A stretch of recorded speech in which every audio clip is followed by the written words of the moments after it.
Welcome back. Now, the High Court has today ruled that the Finance Act 2023 remains suspended. What does this mean to the opposition moving forward? Will they wait for the three-judge bench to rule on the matter as directed by High Court Judge Mugure Dande? Or will they continue with their anti-government protests? Tonight, on the dialogue, as I earlier on put it, I'm joined by Tony Towett, an advocate of the High Court. Karibu sana. Thank you so much. And Nellie Chepkemoi, a youth leader of the Azimio coalition. Asante. Wakili, let me begin with you. What are your reactions regarding today's ruling of the High Court? The ruling of the High Court today, many people would think that it's the end to everything, but essentially, it was just extending the conservatory order that was earlier on imposed. The meaning of this conservatory order is that the bill as it is does not achieve the effect of the law to be an act. It is independency between a bill and an act, because it has been assented to by the president, but it does not achieve the effect to be the law. To be used for purposes it was meant for. Nellie, Yes. the court has said that the bill should be suspended, but you've seen EPRA still putting on the prices for the fuel. They increased the prices of the fuel. What's your take on that? So my take on this would be that, first of all, for us as a coalition, I know Wakili has said that it is not the end of it all, but for us, we see it as a small win for Kenyans rather, because what the High Court of Kenya has done today has upheld the rule of law per se. And for me, I think that according to what you're saying, that the EPRA boss has gone ahead and it affected the new or changed the oil prices, then for me, I think we support whatever Senator Omtata said or what he presented, and say that is contempt of court. I think that the EPRA boss should just calm down a bit and just follow what the court orders, because we live in a country that we are a very lawful country. Yeah. So I think what he needs to do away with the new prices that have been set and be able to maybe just hold on to the older prices, because right now as it stands, the act has been suspended. Therefore, the new prices shouldn't be in effect at the moment. Yeah, and let me pick your mind on this.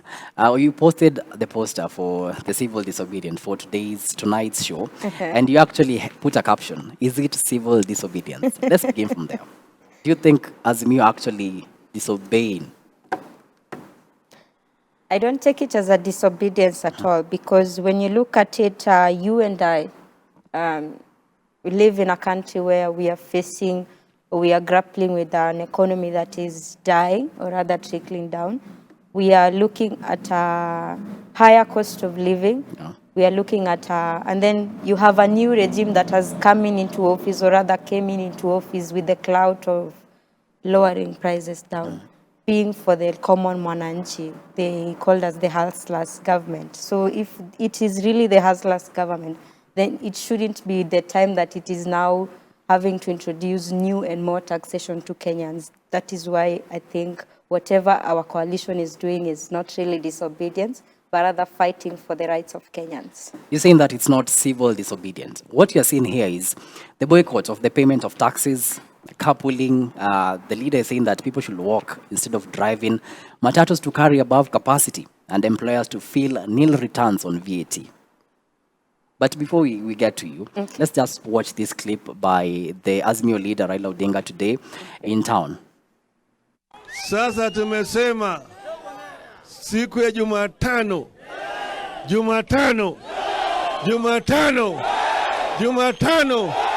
Mko tayari?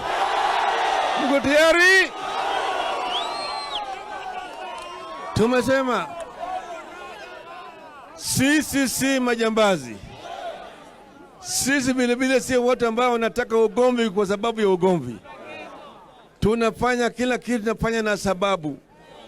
Tumesema Wakenya wana sababu. Pili, Wakenya wana nia. Tatu, Wakenya wana uwezo ya kuleta mabadiliko kali ya maisha yao. Wakili, what's your take on Baba's reaction to go for maandamano? I think Article 37 of the Constitution gives right to, for picketing, maandamano and demonstrations. But at the same time, the same Constitution limits certain rights. Under Article 25, there are those rights that are derogable and those ones that are not derogable. To say this is to say that, the rights to picketing and those rights envisaged under Article 37 are rights that are derogable. I mean, they have limitations to their enjoyment. Essentially, to say so is we have the function of the police who actually are to maintain peace and order. We have had more times than often that the police are supposed to take care of demonstrators. I mean, that is the right thing they're supposed to do.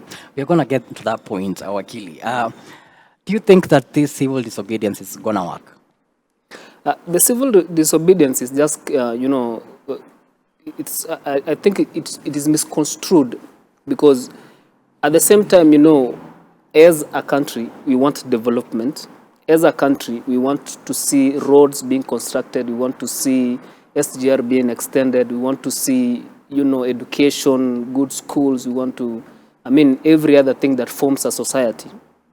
It is completely contradictory to stage civil or campaign for civil disobedience. Non-remission of tax and all those things that we have had. At the same time, want the country, to improve. When the president came into or clinked the reins of power, there is one thing that it was the campaign manifesto of both the camps, Azimio and the Kenya Kwanza part. What was the main thing was broadening the tax base. To broaden the tax base means that, getting more taxes for people so that we can at least, achieve development. What I see right now is the opposite of it, where when the president is trying to, achieve the meaning of broadening the tax base, then it is seen as, overtaxation. It can be seen from many other places that, for a country to develop, I know many people have made arguments that you cannot tax a country to richness or to wealth. But at the same time, you cannot borrow or accrue debts to prosperity. Many a times, these debts that we acquire, it's toppled down on our ability to run our business, to do development without, influence of other state, not state actors, but other parties from outside the country. Tony, talking about increasing the tax base, many have argued that you cannot tax jobless people. That's not the way to go as a country. By increasing many taxes, who are going to pay these taxes? Because many people are actually filing nil returns. Yeah. I believe the government, through first of all, I'll use the example of the housing fund, it is a broad spectrum analogy. It is not only, constricted to people who are working or something, but a broad spectrum thing means that, the people who are working are going to raise the fund. And other people in business. And then this fund is going into employing people who you say now do not have jobs so that they can do the manual work, so that at least everyone at the end of the day has something in their pocket. So Nellie, do you think actually, you've said it's not civil disobedience, but whatever Azimio is doing right now, going to the streets, is it their final, how can we put it, is it their final hope to go to the streets and protest? Is it going to work? I wouldn't say it's the final hope. And to some extent, I think it is going to work. Because first of all, having demonstrations, when you look at our law, is something legal. It's a formal way of communication with the government. Yeah. So if all the other ways has not worked out, for example, the way in Parliament, rather, we have a lot of cannibalization going on in Parliament. So as a coalition, we saw this, that if we, the people, expect Parliament, whom are our representatives, to really be the voices of reasoning there, but then end up being cannibalized and taken into, or rather manipulated somehow into supporting the government. I mean, we even had confessions from Honorable Osoro outside here saying that he did something He actually in Parliament. declined yesterday. Yes, he declined, He said but he was misquoted. it wasn't misquoted. That day he said he was very sure about it. So you see, when you have a lot of cannibalization going on in Parliament, and this is the same house that we expect the same people to be voices of reasoning, or other representatives of the people, then as a coalition or as an opposition, we see demonstration as a way of airing out Kenyans' issues. And when you say that, is it really going to work? I think it's going to be a wake-up call to the government that if you do not do something, then the pressure is piling up. Look at the news that was going on today. The doctors are issuing strikes. The MCAs, the county governments are issuing strikes. We have now teachers issuing strikes. So there's the transport industry. They've themselves declared that on Wednesday they're going on strike. So it's something that it's a wake-up call to the government that if they do not do something, if they keep on doing whatever they're doing, because even when we started this interview, you asked me about the CBD visit by His Excellency Raila Amolo Odinga. And I would say that the actions by those at the top, that is the power, and that is the people in power, are giving space for such to happen. It could have been avoided getting here, but they gave it the space and the opportunity to get to where it is. Right now, we are having demonstrations. We had the bipartisan talks that didn't work out. When the opposition declared that they will be having another demonstration that happened on Friday, and even the one that is coming up on Wednesday, what did we see? The president left the country. And I think that's a message in itself, because you cannot go outside wherever he's gone to talk about peace and stability, and you've left your country in shambles. Nellie, Tony, Nellie has said that it's actually a wake-up call to the president. And last week on Friday, Azimio began a campaign to collect 10 million signatures to impeach the president. Is it possible? Can Ruto be impeached using that route? No, it is laughable to even think about it. I know Article 1, Sub-Article 3 of the Constitution, gives, sovereignty belongs to the people. Yeah. That is understood. Once delegated, there are avenues now to indulge the delegated, leadership. But when you want to topple it down, it's like you're pulling strings from down here to make people who are up there come down.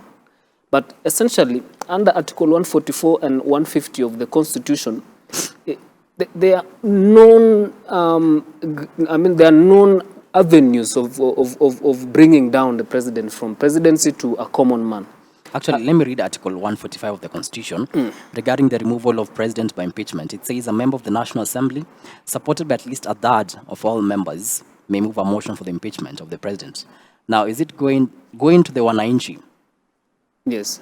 I mean, how feasible is that? You see the side of my counterpart.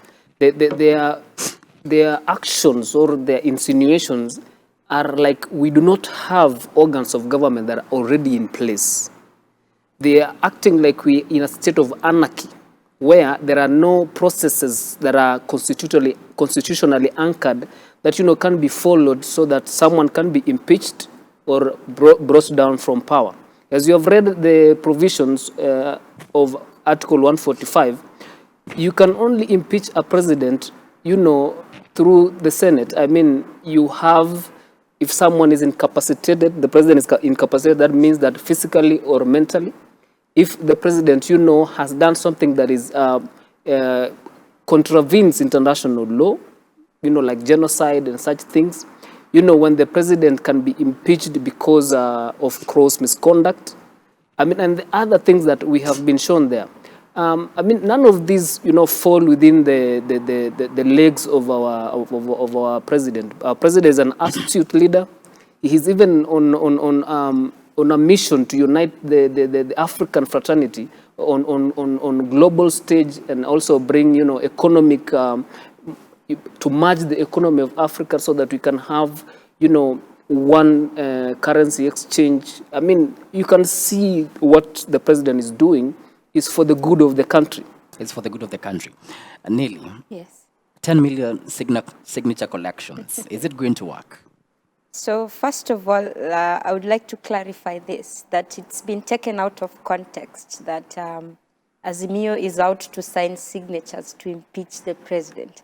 We are not collecting signatures to impeach the president because everyone knows that the process has to go to parliament. So what Azimio is doing is rather, when we look at, I know Wakili is so good at this, but I must also remind him because he seems to be lying on the side of the government. So Article 1, Clause 2 gives the people, or rather the citizenry, the power to delegitimize the government. And what Azimio is doing is just delegitimizing the government by collecting all these 10 million. In fact, it's not 10 million, we are targeting 15 million. So if you are able to collect these signatures, then this is going to pile up pressure on the representatives who are in parliament. So if the president is to be impeached, he will be impeached in parliament, not by the signatures. So the signatures is only to pile up pressure on our representatives and be able to tell the government that this is our sovereign power. We gave you this authority, or rather the mandate, authoritative mandate, and we want to take it back because whatever actions that are being done by the government is not really leaning on the side of protecting the people, because life has become unbearable for Kenyans when you look at what is happening right now, and especially the youth. Whilst at the top, we have a leadership that is flaunting opulence out here. So the 10 million signature collection is not to impeach the president, but rather to pile up pressure on our representatives, or, as I have said, to delegitimize the government. So just a rejoinder so that you can ask the next question. You see, collection of signatures is an activity. The legitimizing of the government is another activity that, has to follow the constitution. We have a constitution for a reason. If you want the signatures to, have any legal effect, they must be verified by IBC. The IBC is not constituted right now. So my honest question is, where will you take these signatures? To parliament? If you see the constitution of the parliament in terms of the members of the parliament, it is glaring that, the members of parliament, in terms of the membership of your side and the membership of the government, is very clear who's going to win. I mean, just a rejoinder as well. Yeah. So you remember I said there's a lot of cannibalization in parliament. So if this is the same parliament that we expect to go and air out issues, or rather represent people when it comes to this, and the people have lost confidence in parliament because of the kind of cannibalization, then this is the route that I think we should take. He talked of other avenues of rather how the president can be impeached. But now, if that is not working, then let us do what can work. Demonstrations. now, we've actually seen, by now, 6 lives have been lost during the last concluded Sabasaba demonstrations. Yeah. And actually, police officers have been castigated for brutalizing Kenyans. And today, CS Kindiki actually warned Azimio against what he terms as lawlessness and destruction of property during the upcoming anti-government protest on Wednesday. Yeah. I mean, let's begin by there. You've seen how the demonstrations are actually not peaceful. I've actually taken part in them. You've taken part in them? Yes. Is it going to last in the long run? So, I mean, it's not something we would want it to last, of course, as a country, because businesses have been crippled. The economy is at a standstill, because whenever there's a demonstration, that people are scared of their businesses, people are scared of their lives as well. Yeah. But I think, for me, I would say most times whenever we have demonstrations, they are intended to be peaceful, but they turn out violent because of the provocation that comes from the police to the demonstrators. Because if I have the right to picket and even demonstrate, why, and you're supposed to take care of me, provide me with security, why would you provoke me? so that we may end up having a disruption, or rather throwing words to each other and provocating. And because when you look at most demonstrations and even the deaths, it's unfortunate we've lost 6 people as at now, but may their souls rest in peace. But I think for me, I would say there's a lot of provocation that comes from the police whenever we have a demonstration. They take it as a chance to also show us that they have the might, they have the time to do whatever they want. And so for me, I would actually appreciate the CS for warning the police force against using excessive force to the demonstrators. Actually, talking about Kindiki, let's listen into what Kindiki had to say today regarding the demonstrations on Wednesday. Mesikia kuna watu wamesema story nyingi kule. Sijui vile watafanya Jumatano. Mkuje asubuhi tukutane. Kujeni tukutane. Because hii nchi sio yenu peke yao, ni ya kila mtu. Hata wale hawako kwa maandamano ni nchi yao. Hata wewe ni nchi yenu. Kwani nchi ni yako peke yako? So, those extreme ideas that when you disagree on a political issue, you cause mayhem, you hurt people, you close businesses, you close public highways, you uproot, facilities. That culture must stop. And we are going to deal with you very firmly, decisively, and with finality. Muzijaribu hiyo maneno. Don't try.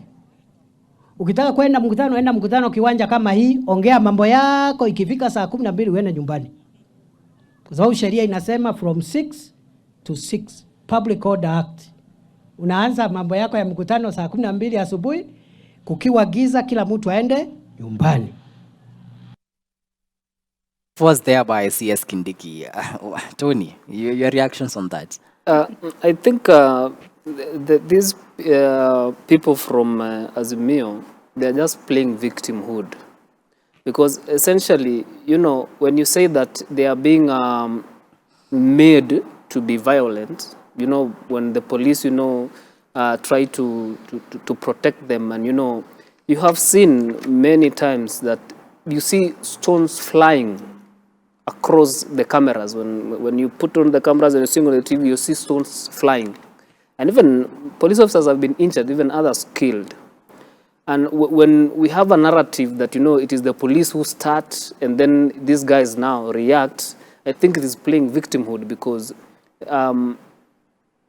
it brings the question, who will now protect the police officers from these demonstrators? Because they seem, they seem that in as much as the police try to protect them, then when something happen and they say it is the police, yet we can see over the cameras that essentially stones are flying, properties, or are the police supposed to watch these people as they destroy property, as they vandalize property, and then just stand by and say we don't want to do anything with them, yet they have the mandate in the National Police Act to make sure there is law and order? Allow me to interject you. We've actually seen the story by our very own reporter, Alice Diana. He was actually detailing the story of Raila Odinga today. He actually went from his home to the CBD on a matatu. He spoke to Kenyans. There were no riots. Can it be this way moving forward? I believe when, the Azimio leader is involved, there is a bit of, order. But, when people are now moving, like they are from the rally, they are coming to the CBD, and they really fully understand that, the CBD is where there is on record that we sometimes lose even 10 billion Kenya shillings a day. Just because, the town cannot be run orderly. I mean, chaos left, right, and center. It is scaring away the investors. It is making business close down. I mean, this is just something that, there should be dedication of streets that are not so busy so that the demonstration can happen there. But, when you bring demonstration to the heart of the city, it becomes very, it takes the police an extra effort to make sure that there is order in these streets. Wakili has said, who will defend the police?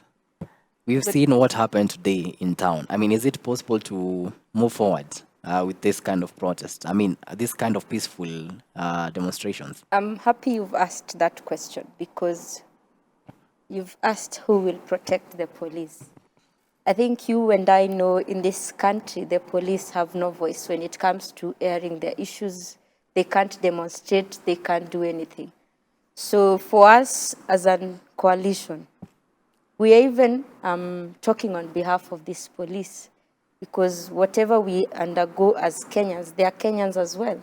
They get lower pay. There's been talks about police reforms, getting their pay increased. So for me, I see it as some of the issues that the Azimio or rather the opposition is raising in these demonstrations, even touches on the police themselves because they are Kenyans as well. They undergo the same fate or rather the same effects or impact of the economy that has on every other Kenyan. So for me, I see it as we are even speaking on behalf of this police, but they end up being used. There's a term I was avoiding, but I think I'll just have to use it, state capture.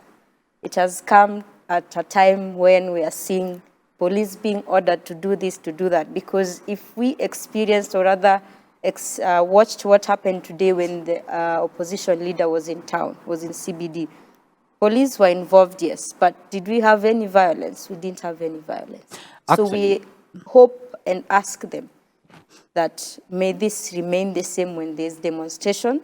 And I know our opposition leader asked even the people not to indulge in violence, not to demonstrate and go, just go demonstrate, air out your issues, but don't touch anyone's property. So I'm also urging people who will join the demonstrations on Wednesday to please be mindful of other Kenyans, be mindful of other people's businesses and premises. Thank you. Yeah, actually, let me read a comment by Eric Mukono. He's actually tuned in. Okay. He's saying the government should ask the police to stop demonstrating. Okay. The people of Kenya are very peaceful until the police come in and cause mayhem. Today's visit by Raila Odinga to CBD should tell you who has been demonstrating. See why I'm saying provocation. He's actually saying there was a lot of peace today. Yeah. Well, what really is the difference between today's, it was an event as opposed to a procession? Because you see, the demonstrations we have seen, even back in the days before this time came, is that when the police try to, when the procession of people coming out of these strongholds, I don't want to say where, strongholds of Azimio, what happens is that they hurl stones because, I don't know what's wrong with the people even carrying stones inside sacks so that you have witnessed that. I mean, a person who was premeditated on carrying stones on a sack, inside a sack. How do we really deal with that scenario? Because you say you are a peaceful demonstrator, but inside you, or inside your bag or your pockets, you have stones. I mean, what is that? Okay, now as you conclude, because time is not on our side, the bipartisan talks have hit a snag. Are we going to see, is there hope of dialogue between the two leaders, that is Raila and President Ruto? I may not be able to speak about that at the moment, but I think it's something that needs to happen. Because if both the two parties are really mindful of Kenya, are really, or rather they want to see Kenya progress, I think it's high time they have a sit down and do away with the egos, because I want to think both parties have egos. So I think it's high time to put to prioritize Kenya's needs and put away the egos, do away with political interest, and just put the people's interest at heart and at priority. So I think it's possible, and I hope that we will come to a time when we'll be able to have the leader of opposition and the president have a sit down and be able to air out issues and even come to an agreement when it comes to issues of development and economy. Yeah. Wakili, is there hope of a dialogue between the president and the opposition leader? As you have seen before, there was this attempt to have the bipartisan talks, which of course part of the team, they vacated it claiming that the other side, was not listening to what they were saying. Yeah.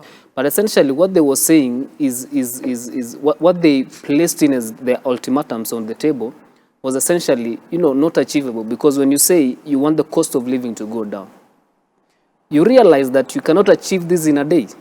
The president cannot come today and say the cost of living is down.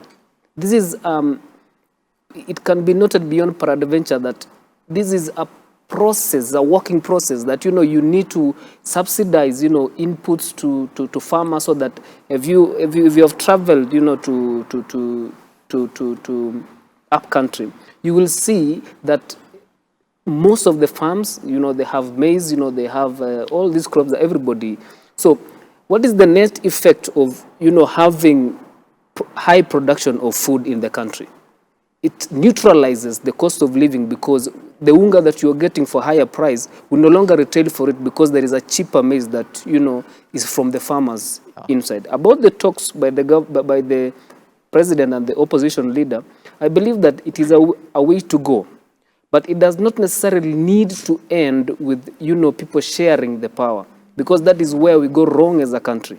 Last time when you saw the handshake, many things happened during the handshake, including the BBI that was, taken down by our courts, because it was an initiative of the president instead of a civilian. Then during that time, there was high cost of living. Unga was retailing at 230 shillings, but we didn't see any demonstrations. But now Unga is retailing somewhat 220. The same, even lower by 10 shillings from that time. But people are all over the streets, ranting on social media, and you are like, what is really the difference between then and now? So what's the solution? The solution is, let's have these talks. Mm-hmm. But no, it doesn't need to lead to sharing of power. Yeah. It doesn't need to, because I'm here and you're here, I need to have a straw inside the coffers, Yeah. It doesn't work like that. Yeah. Let the government work, the government of the people, legitimately elected by the people, even sanctioned by the Supreme Court. It went through a fair process to me. So can we give the government a chance to work? So no dialogue? Dialogue must be there, because we dialogue every day in Parliament. The bipartisan talks was a dialogue, but of course part of the team vacated. But what I am trying to say on a personal perspective is that let's give a chance for the government to work. Let's give the government a chance. Nellie, your closing remarks. Okay. So for me, I would kindly ask our parliamentarians, or rather our representatives in Parliament, to really be the voices of Kenyans out here. Kenyans depend on you people to air out their concerns. So if we have a parliament that is being controlled, and if I may start with the Finance Act, I was part of the people that even went before the planning committee to air out Kenyans' grievances, more so the youth. So we are asking our parliamentarians to walk the talk. If you really are the representatives of people, then walk the talk. Be the representatives of people. Walk the talk. I guess that's a very good point to end it there. Thank you, gent and lady. That has been Tony Towett, an advocate of the High Court, and Nellie Chepkemoi, Azimio / ODM Youth Leader. Now we come to the end of the Dialogue A and of Newswatch tonight. On behalf of the whole team that made this broadcast a success, have yourselves a blessed night. My name is Kennedy Kimani, and Boniface Morethi has been the sign language interpreter.